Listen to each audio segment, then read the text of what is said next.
Hello, welcome back to my channel. তো শুভ দীপাবলির আগাম শুভেচ্ছা। আজ যেহেতু যেটি ভূত চতুর্দশী, তো সেই অর্থে আমরা আজকের যে ভিডিওটা করব সেটা ইম্পর্টেন্ট এই কারণে, আমাদের মোটামুটি ক্লাস 9 এবং 10-এ তোমরা জানোই এনসিইআরটির যে আমি সায়েন্সের যে কোর্স মানে এটা করাচ্ছিলাম ভিডিওগুলো, তার মধ্যে আজকের আমাদের মোটামুটি বায়োলজি ক্লাস 10 কমপ্লিট হয়ে যাবে। তার মানে এটা আমরা ক্লাস 9 এবং ক্লাস 10 টোটাল বায়োলজি কমপ্লিট করব। ওকে, তো যেখানে যে আজকের যে চ্যাপ্টারটা সেটা ছিল বংশগতি এবং বিবর্তন। এর মধ্যে এই চ্যাপ্টারের মধ্যে এই বিবর্তন বা এভলিউশনের চ্যাপ্টারটা টোটালি কিন্তু বাদ। ঠিক আছে, কারণ এটা আপডেটেড এনসিইআরটি সিলেবাস অনুযায়ী, যেটা আমি আমার প্রথম ভিডিও শুরু করার আগে আমি দেখিয়ে দিয়েছিলাম, যেখানে আপডেটেড সিলেবাসে কী কী আছে সেখানে বায়োলজি কিন্তু এই পোর্শনটা বাদ দিয়েছে, এভলিউশন। তো সেটা অনুযায়ী আমরা এটা কমপ্লিট করব। আজকে জাস্ট হেরিডিটি মানে যে চ্যাপ্টারটা আছে বংশগতি, সেটা আমরা কমপ্লিট করব এবং বিভিন্ন এবং কয়েকটা কোশ্চেন্স দেখব যেগুলো অ্যাকচুয়ালি 2022-এর যে গ্রুপ ডি এক্সামিনেশন হয়েছিল সেখানে যেমন ইম্পর্টেন্ট ছিল, তেমনই যে আমাদের হয়ে যাওয়া এলপি এবং টেকনিশিয়ান এক্সামে ওই কোশ্চেন্সগুলো কয়েকটা রিপিট হয়েছিল। আমি যেমন ওই প্রত্যেকটা ভিডিওর শেষে 10টা করে কোশ্চেন্স করাই, সেরকম 10টা করে কোশ্চেন আমি করিয়েছি, বাট এর আপডেটেড আরও কোশ্চেন্স আমি তোমাদেরকে আপলোড করব এই টোটাল কমপ্লিট কোর্সটা হয়ে গেলে। এবং আমি চেষ্টা করব যে এরকম এই টোটাল এই যেহেতু আমাদের বায়োলজিটা হয়ে গেল, বায়োলজি বিভিন্ন পরীক্ষায় যে কোশ্চেন্সগুলো এসেছিলো, যেমন ধরে এলপিতে, টেকনিশিয়ানে, আরপিএফে, এনটিপিসিতে, যে বায়োলজির সমস্ত কোশ্চেন, এবার সমস্ত চ্যাপ্টারের কোশ্চেনগুলো যেখানে থাকবে, যার মধ্যে থেকে ওই এর পোর্শনগুলো বাদ থাকবে, যেটাকে বলা হয় ওই যে ওদিকে ক্লাসিফিকেশনের ব্যাপারটা ছিল, সেই চ্যাপ্টারটা বাদ থাকবে। ঠিক আছে, তো আশা করি আমি কি বলতে চাইছি তোমরা ব্যাপারটাকে বুঝতে পারছো। আজকের আমাদের এইটার মাধ্যমে আমরা বায়োলজি কমপ্লিট করবো। বায়োলজি কমপ্লিট করার পর আমরা শুরু করবো ক্লাস 10-এর কেমিস্ট্রি। অনলি আমাদের ক্লাস 10-এর কেমিস্ট্রিটা বাকি, তাহলে আমাদের বায়োলজি কেমিস্ট্রি দুটোই ক্লাস 9 এবং 10 কমপ্লিট হবে। আর যেহেতু ক্লাস 10-এর ফিজিক্স আমি কমপ্লিট করেছিলাম, মানে কমপ্লিট বলতে আমি আগে যখন ভিডিও করেছিলাম সেখানে আমি কমপ্লিট করেছিলাম, বাট রিসেন্ট আমি তিনটে ক্লাস কমপ্লিট করেছি, যেখানে আমি কারেন্ট ইলেকট্রিসিটি ক্লাস 10 থেকে এবং ম্যাগনেটিজম এটাকে আমি কমপ্লিট করেছি। আশা করি সেগুলো তোমরা দেখেছো এবং কোশ্চেন্সগুলো এবং বিভিন্ন কোশ্চেন্সগুলোও ভালো করে দেখেছো। তাহলে চলো এই ভিডিও শুরু করি। তার আগে আমি একটা জিনিস দেখিয়ে দিতে চাই, যেটা অ্যাকচুয়ালি আগে যেটা ছিল এখন যেটা নেই, সেটা হলো এই যে বংশগতি এবং বিবর্তনের যে এই চ্যাপ্টারটা, এটা কিন্তু আগে ছিল, এখন কিন্তু সেটা অ্যাকচুয়ালি নেই। ভালো করে দেখো, যেখানে মোটামুটি বংশগতি যে চ্যাপ্টারটা যেটা ছিল সেটা কিন্তু আগে আমাদের এখানে ছিল। আগে আমাদের যখন আমরা সিলেবাসটাকে কমপ্লিট করেছিলাম সেখানে কিন্তু এই ক্লাসটা এটা অ্যাকচুয়ালি ছিল। ঠিক আছে, এই বংশগতি বিবর্তন এটা অ্যাকচুয়ালি আগে সিলেবাস। আর এখন যেটা হয়েছে অনলি হেরিডিটি চ্যাপ্টারের ঠিক আছে, আগে ছিল ওটা 9, যেহেতু এখান থেকে ওই পিরিয়ডিক টেবিলটা বাদ গিয়েছে, ক্লাসিফিকেশনটা এখান থেকে বাদ গিয়েছে, সেই জন্য এখানে এই 1 নম্বর পিরিয়ডিক 4 নম্বরে চলে এসছে এটা। এই 4 নম্বরের পরে 5 নম্বরে চলে এসছে লাইভ প্রসেস, যেখানে লাইভ প্রসেসটা আগে 6 নম্বরে ছিল। আর এদিকে আমাদের মোটামুটি এই বিবর্তন চ্যাপ্টারটা বাদ, সেই জন্য অনলি হেরিডিটি চ্যাপ্টারটা আপডেটেড সিলেবাসে অ্যাড হয়েছে। যাই হোক, তারপরে চলে আসছি আমরা একদম হেরিডিটি চ্যাপ্টারের একদম শুরুতে চলে আসি। চলো প্রথমত আমরা প্রজনন প্রক্রিয়া দেখেছিলাম, যে প্রজনন প্রক্রিয়ার ফলে যে উৎপন্ন জীবগুলো হয় সেগুলো জনিত্র জীবের মতোই অনেকটা দেখতে হয়, কিন্তু অতি সূক্ষ্ম পার্থক্য তাদের মধ্যে পরিলক্ষিত হয়। এখন এই পার্থক্যগুলো কী করে হয়? সেক্ষেত্রে যে অজনজননগুলো সম্পন্ন হয়েছিল, যেখানে আমরা দেখেছিলাম অজনজননের বিভিন্ন পদ্ধতি, অজনজননকালে কিছু পরিমাণ ভেদ বা প্রকরণ সৃষ্টি হয়েছিল। তবে এই যৌনজন প্রক্রিয়া দ্বারা উৎপন্ন সকল জীবের মধ্যে প্রকরণের পরিমাণটাই সর্বাধিক। ঠিক আছে, তাদের মধ্যে যদি আমরা দেখি, যেমন আখ ক্ষেত পর্যবেক্ষণ করি, তো দেখবো যে একক যে উদ্ভিদগুলো থাকে সেই উদ্ভিদগুলোর মধ্যে প্রকরণ খুবই কম থাকে।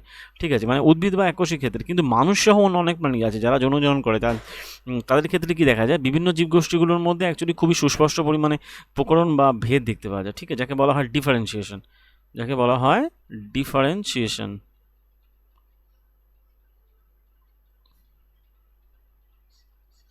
এখন যে ব্যাপারটা হচ্ছে সেটা কি, এই অধ্যায়ে আমরা যেটা দেখবো সেটা হলো প্রকরণের সৃষ্টি এবং বংশ পরম্পরায় এদের যে সঞ্চালন হয় সেটা সম্পর্কে অধ্যয়ন করব। সেক্ষেত্রে দীর্ঘকাল ধরে প্রকরণের অনেক ব্যাপার স্যাপারগুলো, বিশেষ করে যে পুঞ্জীভবনের যে ফলশ্রুতি, মানে এটাকে আমরা বিবেচনা হিসেবে করে থাকি। সেক্ষেত্রে আমরা যেটা দেখবো এই চ্যাপ্টারে সেটা হলো, দেখি আমরা যে ঠিক নেক্সট স্লাইডে অ্যাকচুয়ালি যেটা হবে সেটা হচ্ছে এটা, যে প্রজননকালে প্রকরণের পুঞ্জীভবন। অ্যাকচুয়ালি কী হয় যে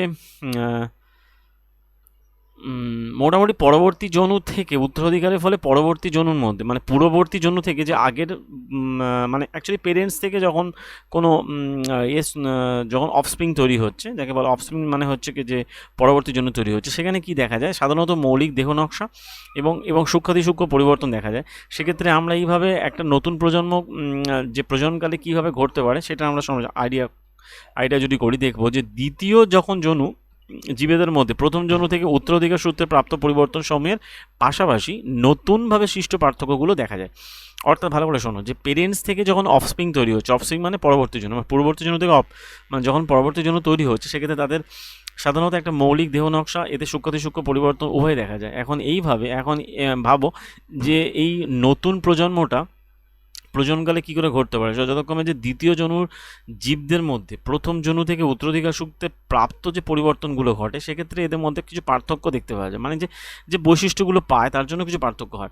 এখন যদি আমরা এই 9.1 যে এটা চিত্র রয়েছে, সেখানে আমরা দেখি, ধরো এটা পেরেন্টস থেকে তৈরি হচ্ছে অফস্প্রিং, আবার এই অফস্প্রিং থেকে আবার যদি যে থেকে দুটো অফস্প্রিং, আবার এর থেকে অফস্প্রিং, তো মোটামুটি একটা একক জীবের প্রজননের এমন একটা অবস্থাকে উত্থাপন করা হয়েছে যেখানে একটা অযৌনজননের ক্ষেত্রে ঘটে থাকে। একটা ব্যাকটেরিয়া কথা বলা হচ্ছে, একটা ব্যাকটেরিয়া বিভাজিত হয়, এর ফলে দুটো ব্যাকটেরিয়া উৎপন্ন হয়, আবার সেটা বিভাজিত হয়ে মোটামুটি 4টে ব্যাকটেরিয়া উৎপন্ন হয়। ঠিক আছে, এরকমই ব্যাপার, সে সামান্য পার্থক্য থাকতে পারে, সেটা হলো কি তাদের ডিএনএ প্রতিলিপিকরণের সময় যে অ্যাকচুয়ালি ত্রুটি হয়, যে ডিএনএ যে রেপ্লিকেশন হয় বা ডুপ্লিকেশন হয়, সেই সময় অ্যাকচুয়ালি প্রকরণগুলো ঘটে, তার জন্য সামান্য পরিমাণে পার্থক্য দেখতে পাওয়া যায়। কিন্তু যদি ব্যাপারটা যৌনজনের ক্ষেত্রে ঘটে, সেক্ষেত্রে দেখা যায় যে অধিকতর বৈশিষ্ট্য সৃষ্টি হবে। এখানে এটা একটা ব্যাকটেরিয়ার ক্ষেত্রে দেখানো হয়েছে, কিন্তু যৌনজনের ক্ষেত্রে সেটা অধিকতর বৈশিষ্ট্য সৃষ্টি হবে, এবং সেটার জন্য আমরা বংশানুসরণের নীতি নিয়ে দেখব, আলোচনা করবো। অ্যাকচুয়ালি এই চ্যাপ্টারটা থেকে যে খুব বেশি কোশ্চেন আছে তা না, বাট কিছু কনসেপচুয়াল কোশ্চেন আছে, তাহলে সেগুলো এই যে আমি যেটাকে টু দ্য পয়েন্ট পড়াচ্ছি লাইন বাই লাইন, এর মধ্যে থেকেই আসবে। যেমন ধরো, কোনো একটা যদি প্রজাতিতে উপস্থিত সব প্রকরণগুলোকে যে পরিবেশে প্রকরণগুলো পাওয়া যায়, সেই পরিবেশে টিকে থাকার জন্য সম্ভাবনা রয়েছে। যেমন মানে যদি বলা যায়, যেমন একটা ধরো একটা ব্যাকটেরিয়ার ক্ষেত্রে যেটা হয়ে থাকে, ব্যাকটেরিয়া কী করে, তার যে সমস্ত ব্যাকটেরিয়া তাপ সহ্য করতে পারে, তারা কী করে, তাপ প্রবাহে তুলনামূলকভাবে ভালোভাবে বেঁচে থাকতে পারে। আর যারা পরিবেশের সাথে মানে এই পরিবেশের পরিবর্তনটা বেঁচে থাকতে পারে না, তারা কী হয়, প্রকরণ দ্বারা অ্যাকচুয়ালি নির্বাচিত হয় না, তারা বিবর্তন যেহেতু মানে প্রক্রিয়ার ভিত্তি গঠন করে, যেটা আমরা অ্যাকচুয়ালি বিবর্তন দেখবো, বাট বিবর্তন চ্যাপ্টারটা আমাদের এর মধ্যে নেই, সুতরাং এটা জানার দরকার নেই। তার মানে এখানে যেটা আমরা ওখান থেকে আগের চ্যাপ্টারে এখান থেকে যেটা আমরা পড়ে আসছি, সেটা কি, যে বংশ পরম্পরা, এই যে শীর্ষে অবস্থিত আদি জীব যেটা ছিল, এই যে শীর্ষে অবস্থিত আদি জীবটা ধরা যাক, তাদের দেহ নকশা মাতৃজীব এবং এদের মধ্যে অ্যাকচুয়ালি সৃষ্টি হচ্ছে মানে এই অ্যাকচুয়ালি মাতৃজীব আদিজীব, এর থেকে মোটামুটি দুটো জীব সৃষ্টি হচ্ছে, সেটা থেকে মোটামুটি এই 4টে জীবের সৃষ্টি হচ্ছে। এগুলো অ্যাকচুয়ালি মানে ব্যাকটেরিয়া বা অপেক্ষাকৃত উন্নত জীবের ক্ষেত্রে দেখতে পাওয়া যায়। এই মানুষের ক্ষেত্রে বংশানুসরণের নীতি যখন আমরা দেখব, তখন এর ক্ষেত্রে একটা ব্যতিক্রম দেখব। সেটা কি দেখব, সেটা হচ্ছে এইটা। ধরো, যে বংশগতি ব্যাপারটা যখন আমরা শুরু করছি, তখন সেটা সম্পর্কে বলবো, যে প্রজনন প্রক্রিয়ার সবচেয়ে অবসরস্তম্ভী ফলশ্রুতি এখনও এই দেহ নকশাগুলোর মধ্যে বিদ্যমান। যেমন বংশগতির নিয়মগুলো এই প্রক্রিয়াকে নির্ধারণ করে, যার দ্বারা জীবের প্রলক্ষণ এবং চারিত্রিক বৈশিষ্ট্যসমূহ যথাযথ বংশানুক্রমে সঞ্চালিত হয়। যেমন বংশগতির নিয়ম সম্পর্কে যদি আমরা দেখি, সেক্ষেত্রে দেখবো ইনহেরিটেন্ট ট্রেটস মানে যেগুলো মানে অ্যাকচুয়ালি বৈশিষ্ট্য, যেগুলো আমরা মানে জন্মগত সূত্রে পেয়ে থাকি। ঠিক আছে, যেমন তার মধ্যে কিছু সাদৃশ্য এবং যেটি বৈসাদৃশ্য থাকে।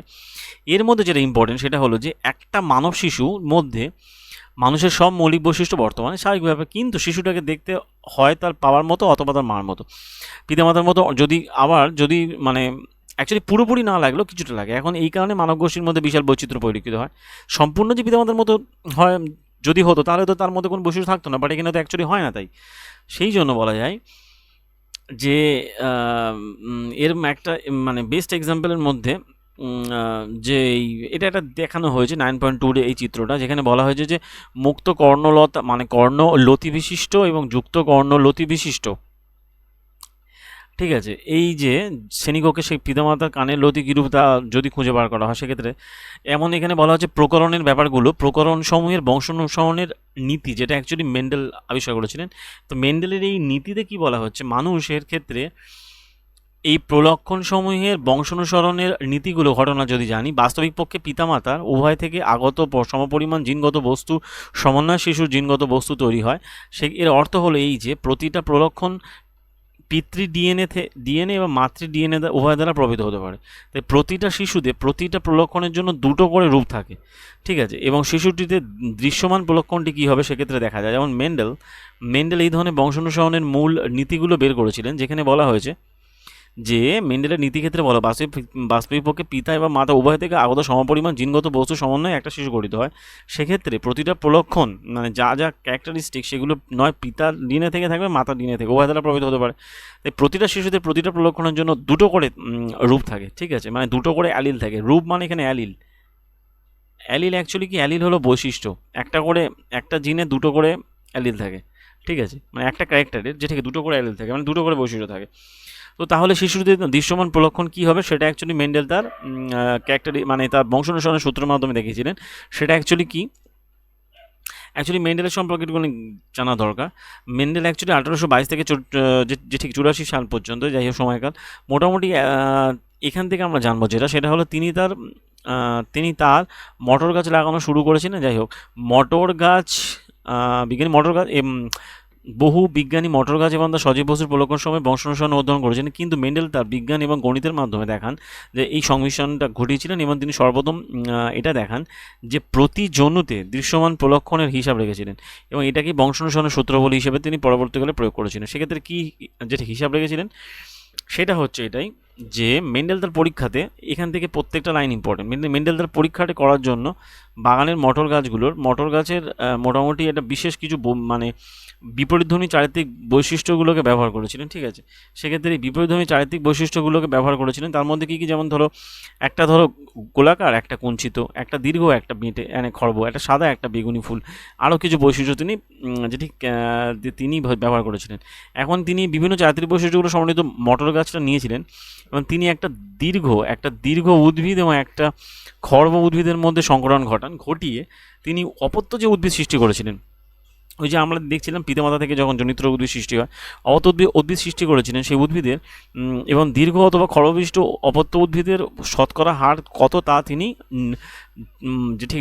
ঠিক করেছিলেন। ধরো যদি আমি এই যে ক্যারেক্টারিস্টিকটা, এটা ধরো দীর্ঘ আর এটা হলো খর্ব, এদের মধ্যে তিনি সংকরণ ঘটিয়েছিলেন। দীর্ঘ ক্যারেক্টারিস্টিক মেন হচ্ছে ক্যাপিটালটি, আর খর্বের ক্ষেত্রে ছোটো হাতেরটি। এদের মধ্যে সংকরায়ন ঘটিয়ে তিনি তৈরি করেছিলেন অপত্য উদ্ভিদ, দ্বারা সবাই মোটামুটি ছিল দীর্ঘ, মানে খুব দীর্ঘ নয় আবার খুব বেটে নয়, মোটামুটি তারা যে ঠিক দীর্ঘ ছিল। এটাকে বলা হতো F1, এইটা ছিল F1। এখন F1-এর এবং দুটো এই যে আবার এই যে এটাকে টোটালি এই যে টোটাল সৃষ্টি হলো এটা হলো F1 দুটোর মধ্যে আবার যদি সংকরণ সংকরণ ঘটিয়ে তিনি লক্ষ্য করেছিলেন সেখানে টোটাল দীর্ঘ তৈরি হচ্ছে 3টে আর খর্ব তৈরি হচ্ছে একদম বিশুদ্ধ খর্ব তৈরি হচ্ছে একটা। সেটাই বলা হচ্ছে প্রথম F1 জনু অথবা প্রথম জনুতে মাঝামাঝি চারিত্রিক বৈশিষ্ট্য দেখা যায়, অর্থাৎ মাঝামাঝি দৈর্ঘ্যের কোনো উদ্ভিদ সৃষ্টি হয়নি। সেক্ষেত্রে অ্যাকচুয়ালি মাঝামাঝি কোনো চারিত্রিক বৈশিষ্ট্য উদ্ভিদ সৃষ্টি হয়নি, ঠিক আছে, এটা মেন পয়েন্ট। এখন যেটা বলা হচ্ছে সবগুলো ছিল উদ্ভিদ, যেটা ছিল F1 জনিত। তাহলে F1-এ ছিল সবাই লম্বা, F1-এ সবাই ছিল দীর্ঘ, ওকে।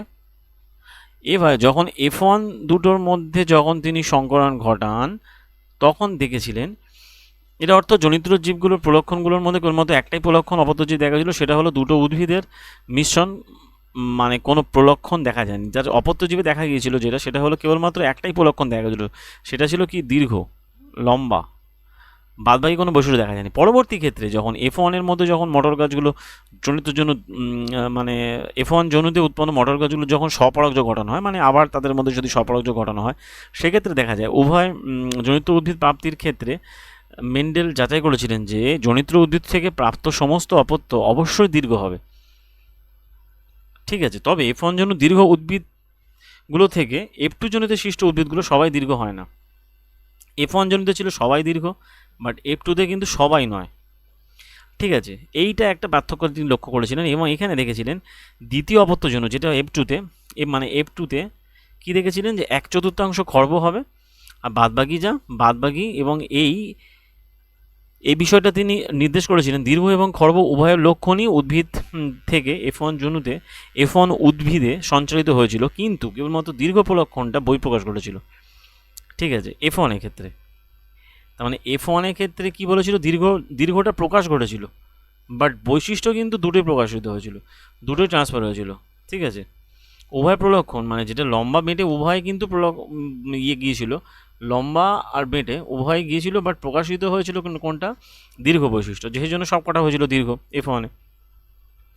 বাট F2 ক্ষেত্রে এই পরীক্ষার ফলাফল থেকে বোঝা যায় F2 ক্ষেত্রে কিন্তু ব্যাপারটা হয়েছে উভয় গেলেও সেক্ষেত্রে কিন্তু উভয় প্রকাশিত হয়েছে।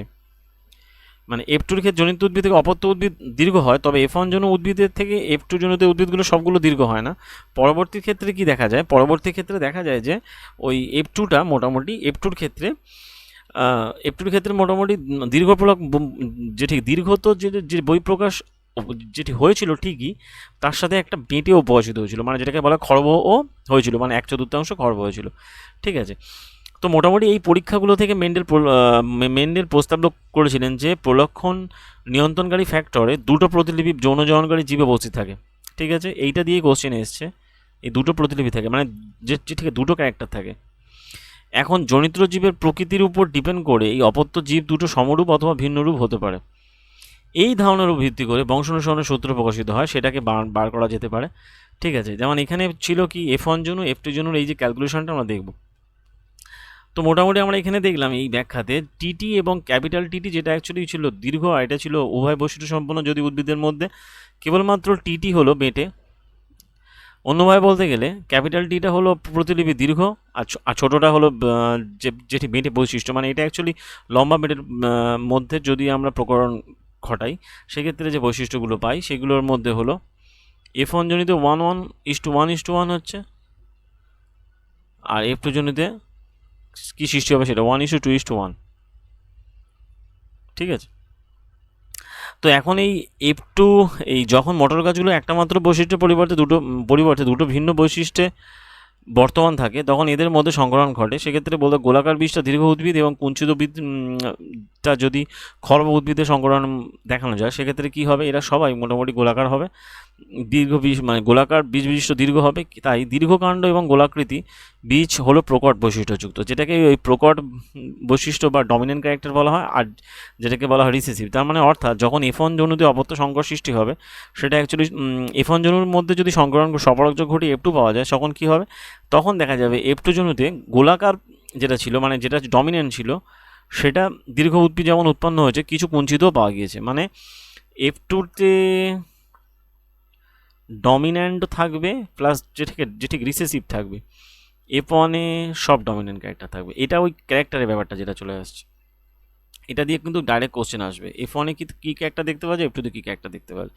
তবে F2-তে অপত্যজনিত উৎপন্ন এমন কিছু উদ্ভিদ রয়েছে যেগুলোতে নতুন সমন্বয় দেখা যায়, কিছু দীর্ঘ, কিছু কুঞ্চিত, আবার বীজ বিশিষ্ট, আবার কিছু খর্ব গোলাকার বীজ বিশিষ্ট উদ্ভিদ হয়। তাই F2 অপত্যজনিত উৎপন্ন জীবে কীভাবে প্রলক্ষণগুলো নতুন সমন্বয় সৃষ্টি করেছে সেক্ষেত্রে দেখা যায়। সেক্ষেত্রে বীজের আকৃতি, বীজের বর্ণ নিয়ন্ত্রণের ফ্যাক্টরগুলো F2 জনুর ক্ষেত্রে জাইগোট গঠনে সাহায্য করে থাকে। তাই দীর্ঘ খর্ব প্রলক্ষণ, গোল কুঞ্চিত প্রলক্ষণ বীজগুলো স্বাধীনভাবে বংশানুক্রমে সঞ্চালিত হয়েছে, মানে ওই যে ক্যারেক্টারগুলো। ঠিক আছে, এখন এটাই হচ্ছে স্বাধীন সঞ্চয়নের সূত্র, যেটা আমরা পরের স্লাইডে দেখব। তার মানে এটা এখানে বুঝতে পারলাম যে এখানে ওই ডমিনেন্ট ক্যারেক্টার, মোটামুটি ডমিনেন্ট ক্যারেক্টার দেখা যাবে F1-এ, F2-তে ডমিনেন্ট এবং যে ঠিক রিসেসিভ দুটোই দেখা যাবে। তারপরে স্লাইডে চলে আসছি, যেখানে বলা হচ্ছে প্রলক্ষণগুলো কীভাবে যেটি প্রকাশ ঘটে, যে ওই যে ডমিনেন্ট ক্যারেক্টার কী করে প্রকাশ করবে আর কী করে যে ঠিক রিসেসিভ ক্যারেক্টার কী করে প্রকাশ করবে সেটা সম্পর্কে দেখছি। যে বংশানুসরণের প্রতিটা পদ্ধতি কীভাবে কাজ করে সে সম্পর্কে যদি বলা যায়, এইটা ইম্পর্টেন্ট, এই প্রত্যেকটা লাইন ইম্পর্টেন্ট। কোষে প্রোটিন সংশ্লেষ করার জন্য যে তথ্য প্রয়োজন তার সোর্স হচ্ছে ডিএনএ, যেটা আমরা আগের দিন বলেছিলাম ডিঅক্সিরাইবোনিউক্লিক অ্যাসিড। এখন ডিএনএ যে অংশ একটা প্রোটিন তৈরির জন্য তথ্য প্রদান করে, সেটাই হলো ওই প্রোটিন তৈরির জন্য দায়ী জিন। ডিএনএ কার দ্বারা কন্ট্রোল হয়, ডিএনএ অ্যাকচুয়ালি যে ঠিক জিন দ্বারা। প্রোটিন তৈরির জন্য দায়ী জিনটাকে, এই জিন প্রোটিন তৈরির জন্য দায়ী তো জিন। এ কী করছে, জিনটাকে কন্ট্রোল করছে, এ কী করছে, প্রোটিনকে তৈরি করছে। প্রোটিনটাই তো ক্যারেক্টার প্রকাশ করছে, যে কোনো কিছু ক্যারেক্টার প্রকাশ করে কি দ্বারা, যেটি যখন প্রোটিন সংশ্লেষ হয় তার জন্য দায়ী কে? তার জন্য দায়ী ডিএনএ। ডিএনএর মধ্যে কী থাকে? জিন থাকে। তার আলটিমেট কী হলো? ডিএনএ, তার মধ্যে থাকে জিন। জিন কী করে? প্রোটিন সংশ্লেষ করে, তার জন্য ক্যারেক্টার প্রকাশ পায়। আশা করি বুঝতে পেরেছো। এখন বলা হচ্ছে এটা জীবের যে সকল চারিত্রিক বৈশিষ্ট্য নিয়ে আমরা এখানে আলোচনা করছি তা প্রোটিন দ্বারা কীভাবে নিয়ন্ত্রিত সেটা দেখবো আমরা। ধরো একটা দীর্ঘকাণ্ড যেটি বৈশিষ্ট্যযুক্ত যদি ক্ষেত্রে বিবেচনা করি, সেক্ষেত্রে আমরা দেখব উদ্ভিদ দেহে যে হরমোন থাকে তা তাদের বৃদ্ধিকে উদ্দীপিত করে। তাহলে সেটা কার দ্বারা কন্ট্রোলিত হয়? জিন দ্বারা। একদম। যেটি হরমোন অ্যাকচুয়ালি যেটি নেচার কী থাকে, যেটি প্রোটিন, এটা কী করে? ক্যারেক্টার প্রকাশ করে। এইটা দিয়ে কিন্তু ডাইরেক্ট কোশ্চেন এসছে। তার মানে কী বললাম? দীর্ঘকাণ্ডবিষ্ট বৈশিষ্ট্য যদি আমরা দেখি উদ্ভিদ দেহে যে হরমোন থাকে তা তাদের বৃদ্ধিকে উদ্দীপিত করে। তাই উদ্ভিদের উচ্চতা একটা নির্দিষ্ট হরমোনের উপর ডিপেন্ডেবল। এখন উৎপন্ন উদ্ভিদ হরমোনের পরিমাণটা সংশ্লিষ্ট হরমোন উৎপাদন প্রক্রিয়া কার্যকারিতার উপর ডিপেন্ড করে। এই প্রক্রিয়ার জন্য গুরুত্বপূর্ণ একটা উৎসেচকের কথা যদি আমরা বিবেচনা করি, ঠিক আছে। এই উৎসেচকটা কী করে? এই উৎসেচকটা অধিক মাত্রায় ক্রিয়াশীল হয়ে প্রচুর পরিমাণে হরমোন সংশ্লিষ্ট করে, ফলশ্রুতিতে কী হয়? উদ্ভিদটা দীর্ঘ হয়। তার মানে আলটিমেট কী হলো? কোনো একটা ক্যারেক্টার প্রকাশ করার জন্য হরমোন যেমন দায়ী, হরমোন কন্ট্রোল হচ্ছে কার দ্বারা? জিন দ্বারা। জিন কন্ট্রোল হচ্ছে কার দ্বারা? টোটালি জিন কারের মধ্যে থাকে? ডিএনএ দ্বারা। তাহলে মানে এখান থেকে চলে আসছে ক্যারেক্টার। বেশ হয়ে গেল, সেই জন্য লম্বা হচ্ছে। এই টোটাল যে আমি ব্যাপারটা বললাম, এখান থেকে ডাইরেক্ট কোশ্চেন আসে এবং এবারেও আসবে। যদি উৎসেচক সংশ্লেষের জন্য দায়ী হয়, যদি উৎসেচক সংশ্লেষের জন্য দায়ী জিনটা কোনো পরিবর্তন হয়, তবে উৎসেচকগুলো ক্রিয়াশীলতা মাত্রা হ্রাস পেতে পারে অথবা বৃদ্ধি পেতে পারে এবং কম পরিমাণে হরমোন সংশ্লিষ্ট হতে পারে অথবা বেশি পরিমাণে হতে পারে। ঠিক আছে, তাহলে ব্যাপারটা এরকম হলো, যদি উৎসেচক সংশ্লেষণের জন্য দায়ী যে জিনটা রয়েছে সেটা যদি পরিবর্তন হয়, উৎসেচকটা ক্রিয়াশীলতা হ্রাস পাবে এবং কম পরিমাণে হরমোন সংশ্লিষ্ট হবে, ফলশ্রুতিতে কী হবে? উদ্ভিদটা বেটে হবে। তার মানে উদ্ভিদের এই যে ডমিনেন্ট ক্যারেক্টার এবং রিসিসিভ ক্যারেক্টার টোটাল এরা কন্ট্রোল হয়ে থাকে জিন দ্বারা। জিন কন্ট্রোল করে কি? হরমোনগুলো টোটালি কার দ্বারা টোটালি কন্ট্রোল হয়? ডিএনএ, মানে ওই যে ঠিক আছে জিন দ্বারা। এই হচ্ছে ব্যাপার। তাই কোনো প্রলক্ষণ বা চারিত্রিক বৈশিষ্ট্য জিন দ্বারাই নিয়ন্ত্রিত হয়। আসল কথা হলো এইটা। এখন জিন কাকে কন্ট্রোল করে? হরমোনকে। এই হলো ব্যাপার। চলো তারপরে স্লাইডে চলে যাই, যেখানে আমরা দেখব এই ক্যারেক্টারিস্টিক, এই যে মোটামুটি যদি মেন্ডেলের পরীক্ষার সময় ব্যাখ্যা নিয়ে আলোচনা করি, যেখানে আমরা দেখব যৌন জননকালে পিতামাতা উভয় দেহ থেকে মোটামুটি সমপরিমাণ ডিএনএ অপত্য জীবে আসবে। এখন পূর্ববর্তী আমরা অধ্যায়ে দেখেছি যেখানে যে পিতামাতা উভয় অপত্য জীবের প্রলক্ষণ নির্ধারণে সাহায্য করতে পারে। তাই পিতা মাতা উভয়ের দেহে অবশ্য একই জিন, একটা জিনের বা একই জিনের প্রতিলিপি অপত্য জীবের দেহে আসবে। স্বাভাবিকভাবে তাই তো হয় না? পিতামাতার দেহ থেকে তো ক্যারেক্টারগুলো আসে। এর অর্থ হলো এটাই, প্রতিটা মটর গাছে সব জিনেরই যে ঠিক দুটো করে থাকে, একটা করে, ওই যে বলছিলাম একটা করে জিনের দুটো করে অ্যালিল থাকে, অ্যালিল 1, অ্যালিল 2, ঠিক আছে। একটা করে জিনে দুটো করে প্রতিলিপি থাকবে। প্রতিটা জনিত্র জীব থেকে বংশানুক্রমে একটা করে প্রতিলিপি অপত্য জীব আসবে। তাই এই পদ্ধতিটা যেটা আছে তার ক্রিয়াশীলতার জন্য প্রতিটা জনন কোষে অবশ্যই একটা করে জিন সেট থাকবে। ঠিক আছে, তার মানে কি এবং এই যে ক্যারেক্টার রয়েছে প্রতিটা জিনে দুটো করে প্রতিলিপি থাকে। তাই প্রতিটা জনিত্র জীব থেকে বংশানুক্রমে একটা করে প্রতিলিপি, মানে একটা করে ক্যারেক্টার অপত্য জীবে আসবে। ঠিক আছে, এবং এই পদ্ধতিটা ক্রিয়াশীলতার জন্য প্রতিটা জনন কোষে অবশ্যই একটা করে জিন থাকবে। একটা জিনের যে ঠিক দুটো করে ক্যারেক্টারের মধ্যে দুটো করে ক্যারেক্টার থাকে, সেই জন্য জনিত্র জীব থেকে বংশানুক্রমে একটা করে ক্যারেক্টার অপত্য জীবে আসবে। এই হচ্ছে ব্যাপার।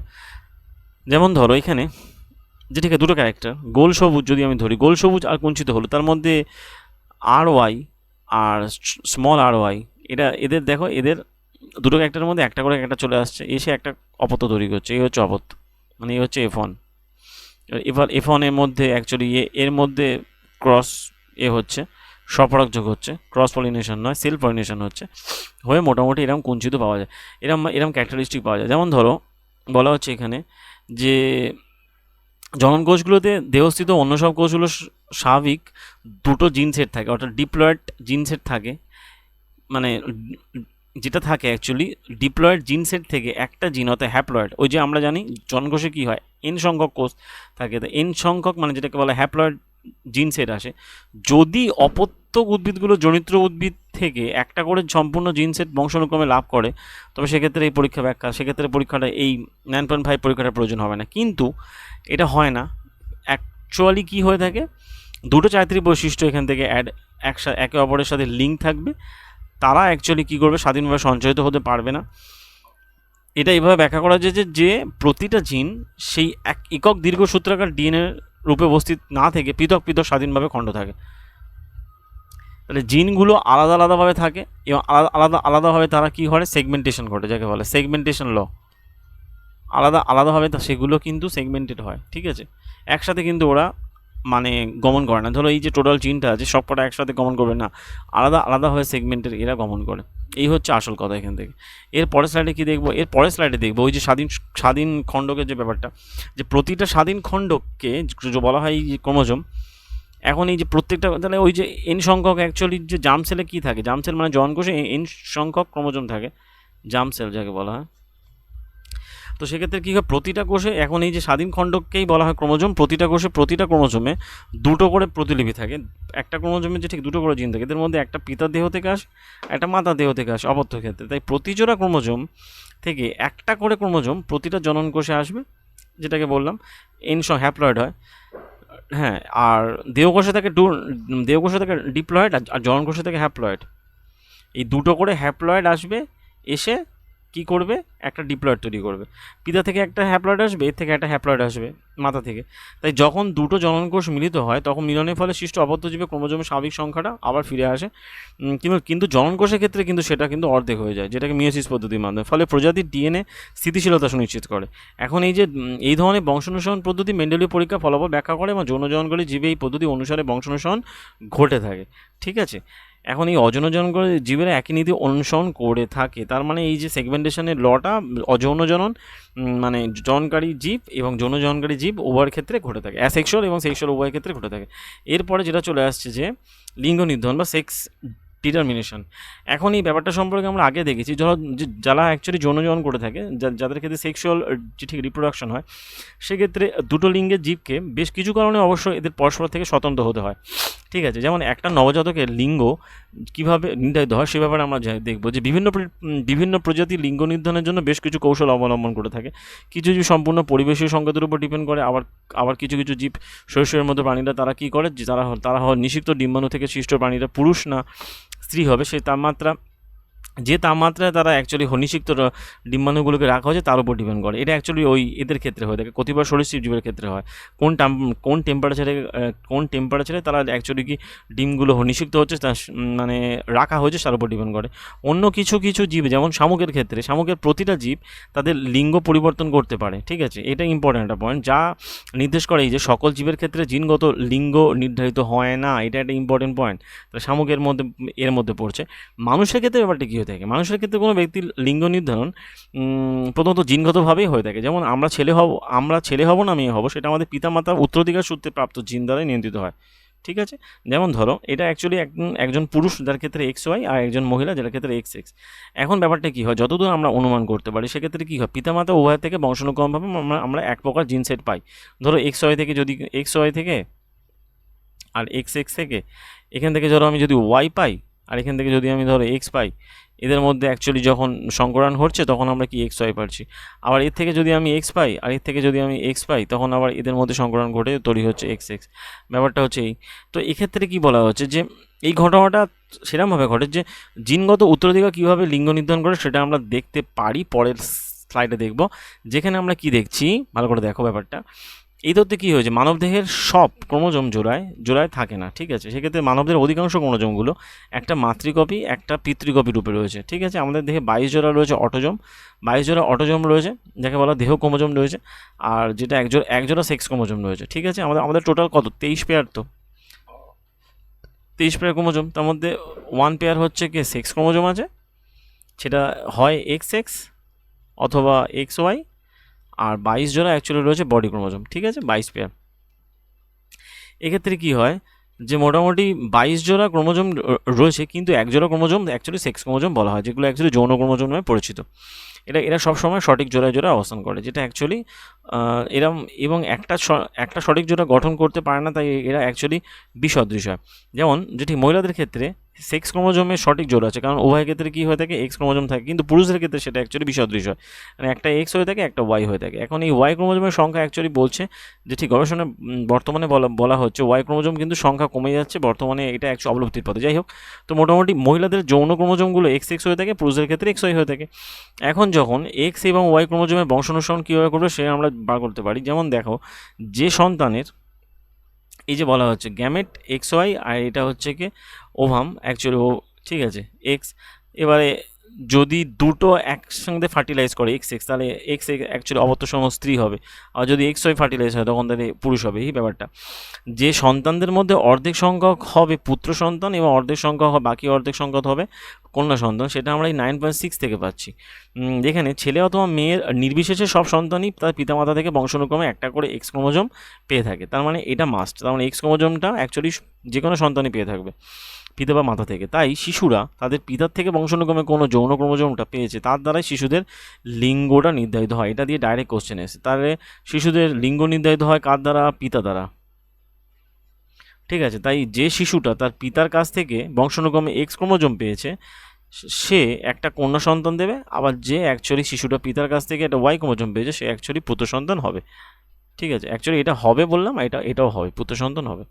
আশা করি ব্যাপারটা বুঝতে পেরেছো। তার মানে কী হলো, সন্তানদের মধ্যে অর্ধেক সংখ্যক পুত্র সন্তান বাকি অর্ধেক সংখ্যক কন্যা সন্তান, এটা আমরা 9.6 দিয়েছি, কিন্তু ছেলে বা মেয়ে নির্বিশেষে সবাই কিন্তু একটা করে এক্স ক্রোমোজোম পায়। তাই এক্ষেত্রে শিশুরা পিতার থেকে কী ক্রোমোজোম পাচ্ছে তার উপরে তাদের অ্যাকচুয়ালি সেক্সটাকে অ্যাকচুয়ালি ছেলে হবে না মেয়ে হবে সেটা অ্যাকচুয়ালি ডিপেন্ড করে। ওকে, আশা করি ব্যাপারটা তোমাদেরকে যেটি বোঝাতে পেরেছি। এর পরের স্লাইডে চলে যাই। পরের স্লাইডে চলে যাচ্ছি আমরা, যেখানে দেবো কিছু কোশ্চেন্স।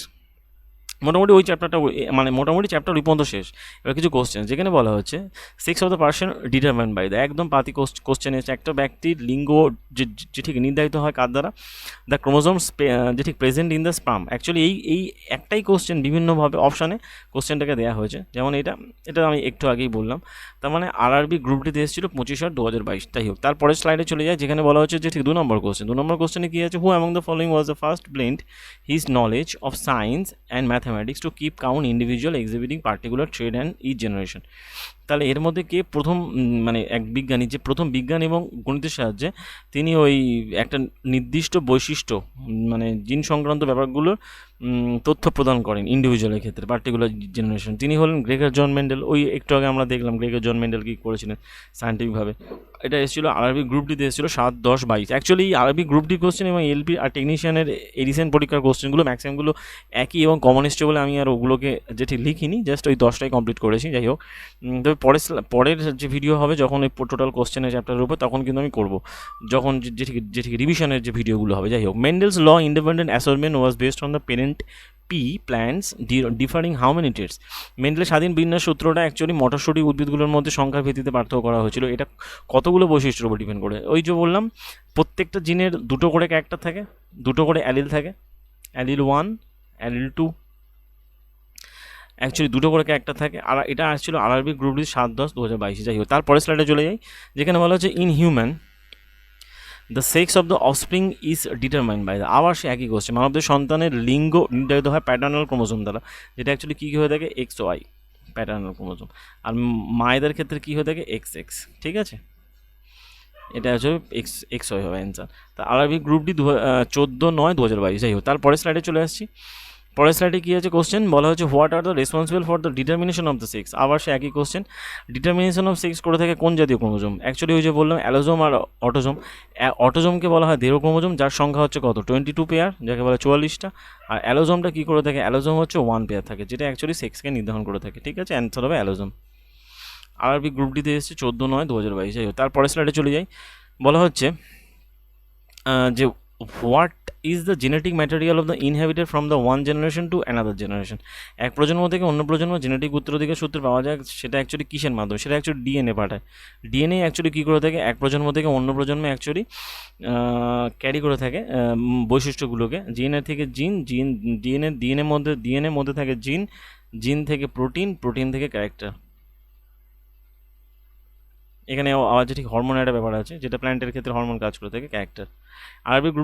আরআরবি গ্রুপ ডি 30/9/2022 এসেছে। যাই হোক, তারপরে স্লাইডে চলে যাই 7 নম্বর, যেখানে বলা হচ্ছে কি যে monohybrid cross is combining of the two plants. How many different type of version of trait? monohybrid cross যেটা হয় এক সংকর যে জন প্রক্রিয়ার মাধ্যমে দুটো কাজের সংযুক্তি, যেখানে একটা বৈশিষ্ট্য কতগুলো যে ঠিক রূপ আছে, যে কোনো একটা ক্যারেক্টারের দুটো করে রূপ আছে, ঠিক আছে।